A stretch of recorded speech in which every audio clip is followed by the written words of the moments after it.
Hi friends, welcome to Tejas kitchen. ಇವತ್ತು ನಾವು ಮನೆಯಲ್ಲೇ ತುಂಬ ಟೇಸ್ಟಿಯಾಗಿ ಪನ್ನೀರ್ ಪೆಪ್ಪರ್ ಫ್ರೈ ತುಂಬ ಕಡಿಮೆ ಖರ್ಚಲ್ಲಿ ಹೇಗೆ ಮಾಡ್ಕೊಳ್ಳೋದು ಅಂತ ಹೇಳಿ ನೋಡೋಣ.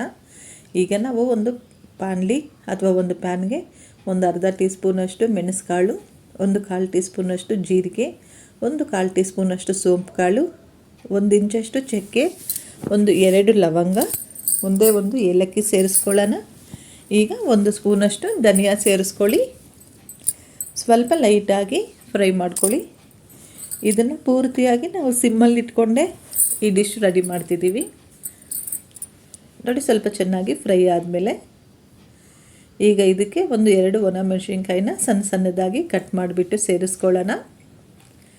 ಮತ್ತು ಸ್ವಲ್ಪ ಕರಿಬೇವು ಸೊಪ್ಪು ಹಾಕ್ಕೊಳ್ಳಿ. ಕರಿಬೇವು ಸೊಪ್ಪು ಹಾಕೋದ್ರಿಂದ ಇದು ರುಚಿ ತುಂಬ ಚೆನ್ನಾಗಿರುತ್ತೆ. ಮತ್ತು ಕರಿಬೇವು ಸೊಪ್ಪು ಹೆಲ್ತಿ ಕೂಡ. ಸಾರಲ್ಲೆಲ್ಲ ಹಾಕಿದ್ರೆ ತೆಗೆದು ಪಕ್ಕಕ್ಕೆ ಇಡೋಂಥವ್ರು ಇದರಲ್ಲಿ ನಾವು ಮಿಕ್ಸಿ ಹಾಕಿಬಿಟ್ಟು ಹಾಕೋದ್ರಿಂದ ತಿಂತಾರೆ. ನೋಡಿ, ಚೆನ್ನಾಗಿ ಫ್ರೈ ಆಗಿದೆಲ್ಲ. ಸ್ಟವ್ ಆಫ್ ಮಾಡಿಬಿಡಿ. ಇದನ್ನು ತಣ್ಣಗೆ ಮಾಡ್ಕೊಳ್ಳೋಣ. ತುಂಬ ಹೊತ್ತು ಫ್ರೈ ಮಾಡೋ ಅವಶ್ಯಕತೆ ಇಲ್ಲ. ಜಸ್ಟ್ ಸ್ವಲ್ಪ ಗಮ್ ಅಂತ ಸ್ಮೆಲ್ ಬಂದರೆ ಸಾಕು. ಇದು ತಣ್ಣಗಾದಮೇಲೆ ಮಿಕ್ಸಿ ಮಾಡಿಕೊಂಡು ಪೌಡ್ರ್ ರೆಡಿ ಮಾಡಿ ಇಟ್ಕೊಳ್ಳೋಣ. ಈಗ ನೋಡಿ, ಪೌಡ್ರ್ ರೆಡಿಯಾಗಿದೆ. ಈಗ ಸ್ಟವ್ ಮೇಲೆ ಒಂದು ಬಾಣಲಿ ಇಟ್ಕೊಳ್ಳಿ. ಇದಕ್ಕೆ ಒಂದು 3 ರಿಂದ 4 ಟೀ ಸ್ಪೂನಷ್ಟು ಎಣ್ಣೆ ಸೇರಿಸ್ಕೊಳ್ಳಿ. ಎಣ್ಣೆ ಬಿಸಿ ಆದಮೇಲೆ ಒಂದು 2 ಸಣ್ಣಗೆ ಕಟ್ ಮಾಡಿರೋಂಥ ಈರುಳ್ಳಿನ ಸೇರಿಸ್ಕೊಳ್ಳೋಣ. ಸ್ವಲ್ಪ ಕರಿಬೇವಿನ ಸೊಪ್ಪು ಸೇರಿಸ್ಕೊಂಡ್ಬಿಟ್ಟು ಚೆನ್ನಾಗಿ ಫ್ರೈ ಮಾಡ್ಕೊಳ್ಳೋಣ.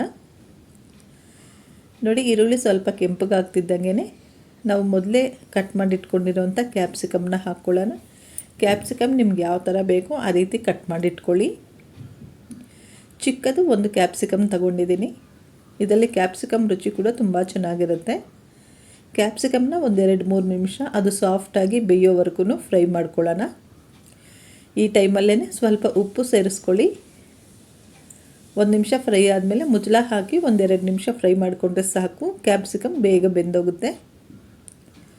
ನೋಡಿ, ಈಗ ಇದಕ್ಕೆ ಸ್ವಲ್ಪ ಅರಿಶಿಣದ ಪುಡಿ ಮತ್ತು ನಾವು ರೆಡಿ ಮಾಡಿಟ್ಕೊಂಡಿರೋಂಥ ಪೌಡರ್ ಮಸಾಲನ ಸೇರಿಸ್ಕೊಳ್ಳೋಣ.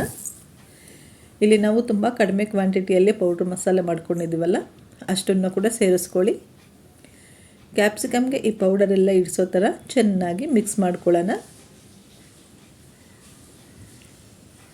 ನೋಡಿ, ಒಂದು ಸಾರಿ ಚೆನ್ನಾಗಿ ಮಸಾಲೆ ಎಲ್ಲ ಇಡಿಸಿದ್ಮೇಲೆ ಇಲ್ಲಿ ನಾವು ಪನ್ನೀರ್ ಆ್ಯಡ್ ಮಾಡ್ಕೊಳ್ಳೋಣ.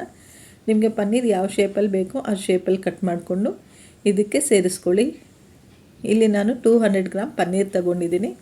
ನಿಧಾನಕ್ಕೆ ಪನ್ನೀರ್ಗೆ ಈ ಎಲ್ಲ ಮಸಾಲ ಕೋಟಿಂಗ್ ಆಗೋ ಥರ ಒಂದು ಸಾರಿ ಮಿಕ್ಸ್ ಮಾಡಿಕೊಂಡು ಒಂದು 3 ನಿಮಿಷ ಸಿಮ್ಮಲ್ಲಿ ಇಟ್ಕೊಂಡು ಫ್ರೈ ಮಾಡಿಕೊಂಡ್ರೆ ಉಪ್ಪು ಖಾರ ಎಲ್ಲ ಚೆನ್ನಾಗಿ ಹಿಡಿಸುತ್ತೆ. ಒಂದು ಸಾರಿ ನೀವು ಇದನ್ನು ಮನೇಲಿ ಮಾಡ್ಕೊಂಡು ತಿಂದರೆ ರೆಸ್ಟೋರೆಂಟ್ಗೆ ಹೋಗೋದನ್ನೇ ಮರೆತು ಹೋಗ್ತೀರಾ. ರೆಸ್ಟೋರೆಂಟ್ಗಿಂತಲೇ ತುಂಬ ರುಚಿಯಾಗಿ ಮತ್ತು ತುಂಬ ಕಡಿಮೆ ಖರ್ಚಿನಲ್ಲಿ ಮನೆಯಲ್ಲೇ ಮಾಡ್ಕೋಬಹುದಾದಂಥ ತುಂಬ ಸಿಂಪಲ್ಲಾಗಿ ಮತ್ತು ತುಂಬ ರುಚಿಯಾಗಿ ಮಾಡ್ಕೋಬಹುದು. ನಿಮಗೆ ಒಂದು ಸತಿ ಟ್ರೈ ಮಾಡಿ. ನಿಮಗೆ ಇಷ್ಟ ಆಗಿದ್ದರೆ ನಮ್ಮ ಚಾನಲ್ನ ಲೈಕ್ ಮತ್ತು ಸಬ್ಸ್ಕ್ರೈಬ್ ಮಾಡ್ಕೊಳ್ಳಿ. ನಿಮಗೆ ಹೇಗೆ ಬಂತು ಅಂತ ತಿಳಿಸ್ಕೊಡಿ. ಕೊನೆಯಲ್ಲಿ ಸ್ವಲ್ಪ ಕೊತ್ತಂಬರಿ ಸೊಪ್ಪು ಹಾಕಿ ಸ್ಟವ್ ಆಫ್ ಮಾಡ್ಕೊಳ್ಳಿ. Thank you.